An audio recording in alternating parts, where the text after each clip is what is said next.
Hello दोस्तों, good afternoon.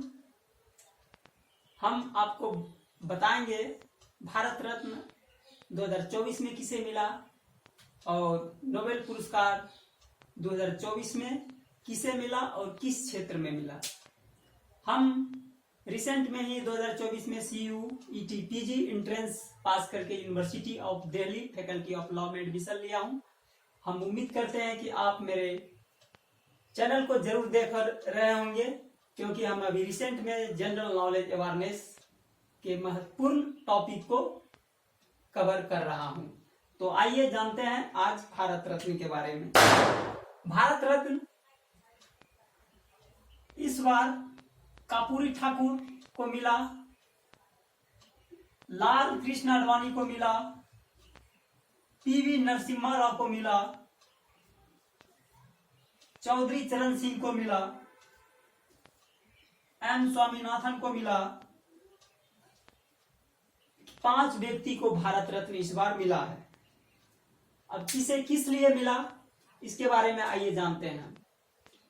Karpoori Thakur ये बिहार के 11वें मुख्यमंत्री थे। इनका कार्यकाल 1970 से 71 ईस्वी और 1977 से 89 ईस्वी 2 कार्यकाल तक मुख्यमंत्री रहे। इनका जो सबसे इंपॉर्टेंट साल था वो था 1978 ईस्वी में राज्य सरकार की नौकरी के लिए आरक्षण को लागू किया। इसीलिए इसे बहुत ही सकारात्मक विचारधारा के व्यक्ति थे और इसने बिहार राज्य सरकार की नौकरी में आरक्षण का नीति लागू किया था। और इसके लिए इंपॉर्टेंट टूल्स को देखते हैं तो सामाजिक और आर्थिक समानता के लिए कार्य, सामाजिक और आर्थिक समानता के लिए कार्य, ये बहुमुखी बहुरूबरू कराते गए। प्रभावशाली कार्यकाल में समानता रहेगा तो हमारे देश की आर्थिक प्रणाली सुदृढ़ होगी। अब सकारात्मक कार्य के लिए भी जाना जाता है। ये पॉजिटिव माइंड के आदमी थे, जो भी निर्णय लेते थे इसे सभी मेंबर उसका सपोर्ट भी करते थे। इस कारण इसे जो है भारत रत्न का अवार्ड दिया गया। आइए अब जानते हैं लाल कृष्ण आडवाणी। ये भारत के उप प्रधानमंत्री रहे थे 2002 से लेकर 4 ईस्वी तक में। और इनकी जो ख्याति है, इनको जो प्रसिद्धि मिला वो किस कारण मिला। अयोध्या में राम मंदिर निर्माण की वकालत करते हुए राम जन्मभूमि के आंदोलन में महत्वपूर्ण भूमिका निभाई। आडवाणी संसद के निचले सदन में विपक्ष के सबसे लंबे समय तक सेवा भी इसने किया। राम मंदिर का निर्माण का ऐतिहासिक बुनियाद यदि कोई आरंभ किया तो वो यही थे, लाल कृष्ण आडवाणी। भले ही उसका श्रेय हमारे प्रधानमंत्री नरेंद्र मोदी को मिल गया हो, लेकिन इनका जो नींव तैयार किया था वो था लाल कृष्ण आडवाणी। इसीलिए लाल कृष्ण आडवाणी निचले सदन में विपक्षी मेंबर का सबसे लंबा समय तक सेवा किया, इसीलिए इसे हमें याद रखना चाहिए। तीसरा पॉइंट जानते हैं, PV नरसिम्हा राव को भारत रत्न क्यों दिया गया। ये भारत के 9वें प्रधानमंत्री थे। इनका कार्यकाल 1991 से 96 ईस्वी तक था और यह महत्वपूर्ण आर्थिक सुधारों की शुरुआत की और भारतीय अर्थव्यवस्था उदार हुई। उदारीकरण की नीति किसने लाया? PV नरसिम्हा राव ने। और लाइसेंस राज को खत्म किया। खत्म किया और जो है नई आर्थिक नीति की शुरुआत होती है। इसके बाद आर्थिक विकास को बढ़ावा मिलता है। तो यहां क्वेश्चन बहुत तरह से बन सकता है। लाइसेंस राज को खत्म किसने किया? नई आर्थिक नीति की शुरुआत किसने की? तो ये हो जाएगा उत्तर PV नरसिम्हा राव को। इस कारण भारत रत्न दिया गया। अब चौथे पॉइंट की ओर आते हैं। चौधरी चरण सिंह, ये भारत के 5वें प्रधानमंत्री थे। उनका कार्यकाल 1979 से 80 ईस्वी तक रहा और किसानों के अधिकारों के हिमायती थे और प्रमुख राजनीतिक व्यक्ति के रूप में जाना जाता है इसे। और कृषि सुधारों पर ध्यान केंद्रित किया और कृषि समुदाय की चिंता को दूर किया। कृषि समुदाय किसानों के लिए हमेशा दिन रात चौधरी चरण सिंह सोचते थे, प्लानिंग बनाते थे। अंततः उन प्रपोजल को पास किया गया और किसानों की हितों की रक्षा के लिए प्रमुख कृषि समुदायों की चिंता को दूर किया। तो इस कारण इसे चौधरी चरण सिंह को भारत रत्न दिया गया। अब आइए एम स्वामीनाथन के बारे में जानते हैं।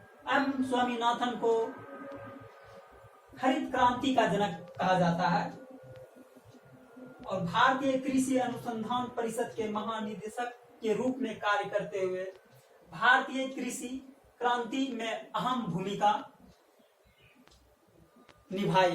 क्योंकि अभी रिसेंट में जो पॉपुलेशन है, वर्ल्ड के परिप्रेक्ष्य में देखें तो इंडिया का आबादी चाइना से भी आगे निकल गया है। 1,700 करोड़ 2001 के आंकड़ा के अनुसार था और अभी जो है 2023-24 में जो है भारत 140 करोड़ आबादी वाला देश बन गया है और चाइना को जो है पीछे छोड़ दिया है। तो उस कारण हमारी आवश्यकता जो भौतिक सामग्री है जिसे हम खाते हैं पर्सनल जीवन में, उसमें क्रांति का जो बीज संजोने का काम किया किसने? हरित क्रांति का जनक स्वामीनाथन को। इस कारण इसे भारत रत्न मिला गया। अब आते हैं, जानते हैं बहुत ही कम समय में भारत में नोबेल पुरस्कार किसे मिला? भौतिक में नोबेल पुरस्कार, ये जो तीर इंडिकेशन कर रहा है, ये प्राप्त करता है किसे मिला? जॉन हॉपफील्ड को मिला। और किस क्षेत्र में मिला इसको? ये कृत्रिम तंत्रिका नेटवर्क के साथ मशीन लर्निंग को सक्षम करने वाली आधारभूत खोजों के आविष्कार के लिए मिला।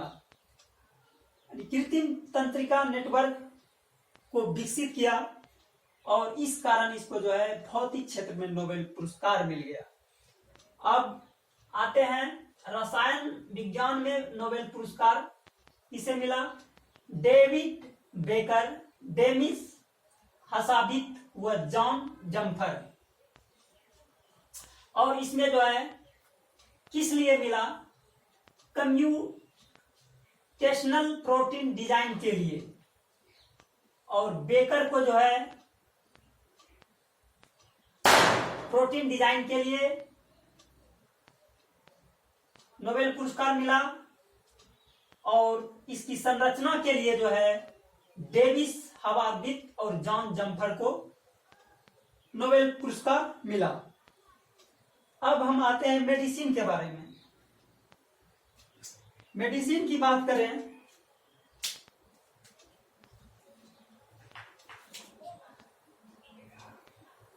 किसे मिला? विक्टर एम्ब्रोस व गेरी रुबकुन को। विक्टर एम्ब्रोस और गेरी रुबकुन ये माइक्रो आरएनए की खोज और जीन विनियम की भूमिका के लिए मेडिसिन में नोबेल पुरस्कार मिला। अब आइए जानते हैं साहित्य में नोबेल पुरस्कार किसे मिला? ये हांगकांग को साहित्य के क्षेत्र में नोबेल पुरस्कार मिला। और गहन किस लिए मिला? ये गहन काव्यात्मक गद्य के लिए एवं ऐतिहासिक आघातों का सामना करती है और मानव जीवन का नाजुकता को उजागर किया है। इस क्षेत्र में इसे जो है साहित्य में नोबेल पुरस्कार मिला। मेरे साथियों, अब आइए जानते हैं नोबेल शांति पुरस्कार किसे मिला? निहोन हिंडाकियो को नोबेल पुरस्कार मिला किसके क्षेत्र में? शांति के क्षेत्र में। क्यों मिला? इसीलिए मिला कि परमाणु हथियारों से मुक्त विश्व बनाने के प्रयासों के लिए तथा गवाहों और बयानों के माध्यम से यह प्रदर्शित करने के लिए कि परमाणु हथियारों का दोबारा कभी उपयोग नहीं किया जाना चाहिए। जो परमाणु हथियार है जो बन रहे हैं उसका अगर दोबारा थर्ड वर्ल्ड वॉर हुआ तो दुनिया जो है, जो नागासाकी और हिरोशिमा पर अमेरिका ने गिराया था बम, लिटिल मैन और फैट मैन, उसके वजह से आज भी वहां की स्त्रियों अगर बच्चे को जन्म देता है, यदि सूर्य के प्रकाश में उसके रेडिएशन उसके गर्भ तक आ जाता है तो आज भी वहां विकलांग पुत्र और पुत्री को जन्म देता है। तो थर्ड वर्ल्ड वॉर ना हो उस क्षेत्र में निहोन हिंडाकियो, ये बहुत ही इंपॉर्टेंट चीज है कि परमाणु हथियारों से मुक्त विश्व बनाने के लिए रेफरेंस के साथ, उदाहरण के साथ पेश किया, इस कारण इसको जो है नोबेल शांति पुरस्कार मिला। अब आते हैं आर्थिक क्षेत्र में नोबेल पुरस्कार किसे मिला? तो इसका डेरॉन एस मोगलू और साइमन जॉनसन व जेम्स रॉबिन्सन को मिला है आर्थिक विज्ञान के क्षेत्र में नोबेल पुरस्कार। और किस लिए मिला है? संस्थाएं कैसी बनती है और संस्थाएं जब बन जाती है तो उससे समृद्धि और विकास कैसे होता है, इस क्षेत्र के लिए इसे जो है आर्थिक क्षेत्र में नोबेल पुरस्कार मिला है। मेरे साथियों, हम उम्मीद करते हैं कि CUET PG LLB एंट्रेंस का जो प्रिपरेशन कर रहे हैं, इसके पूर्व में भी हम world cup, cricket world cup, hockey world cup, football world cup, men's plus women's तीनों पढ़ा दिए हैं और आज भारत रत्न और नोबेल पुरस्कार पढ़ाएं। तो हम उम्मीद करते हैं कि मेरे इस चैनल को जरूर देखें और जरूर विजिट करें और सब्सक्राइब करें। धन्यवाद।